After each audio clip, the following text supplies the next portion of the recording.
Bonjour à tous et à toutes. Dans cette vidéo de 3 minutes, je voudrais vous parler comment j'ai découvert ChatGPT et comment je m'y suis mis au fil du temps à comprendre que c'était important, que c'était génial, que ça pouvait m'apporter du plus, etc., etc. Alors, au tout départ, j'ai rencontré ChatGPT en croyant que c'était un langage qui pouvait faire de la philosophie, qui pouvait avoir une IA. Alors, j'ai commencé à lui poser des questions philosophiques et j'ai vu que l'IA était très limitée, qu'elle n'avait pas de conscience et du coup, je me suis dit que c'était pas une IA très impressionnante. Mais quand j'ai commencé à comprendre qu'elle pouvait faire de la programmation, qu'elle pouvait m'aiguiller dans un programme, qu'elle pouvait coder à ma place, pas tout, mais des bases, et que je pouvais m'en servir comme point d'appui pour pouvoir faire des programmes, j'ai commencé à m'en servir énormément. Ensuite, j'ai vu qu'elle pouvait faire des scripts YouTube, ça m'a aidé aussi à faire des scripts YouTube, à peaufiner mes scripts, mes chapitres, etc., etc. Et après, j'ai vu qu'elle pouvait faire de la poésie, j'ai vu qu'elle pouvait m'aider pour écrire des chansons, des textes de chansons notamment. Bon, elle n'avait pas des bons pieds, donc elle n'avait pas les pieds parfaits pour rythmer avec ma chanson. Mais moi, je devais repeaufiner ce qu'elle faisait et j'avais des bons pieds, du coup, grâce à ça, grâce à ma propre artistique moi-même, grâce à mon art à moi. Mais j'avais quand même des inspirations de ChatGPT pour trouver des textes.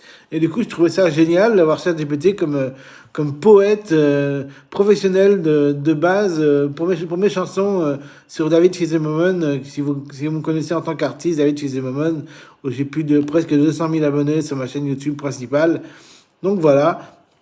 En tout cas, je trouve que ChatGPT est miraculeux et il a progressé avec les années. Au début, il était un petit peu basique. Ensuite, il a commencé à évoluer.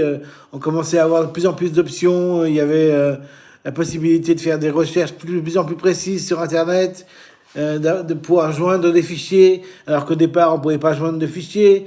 Après, on pouvait joindre des PDF. Après, on pouvait joindre...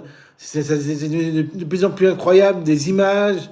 On pouvait carrément lui dire de traiter sur une image, de comprendre une information. Par exemple, s'il y avait une image avec dessus écrit un snapshot de votre problème actuel, vous pouvez demander à ChatGPT de vous aider par rapport à cette image.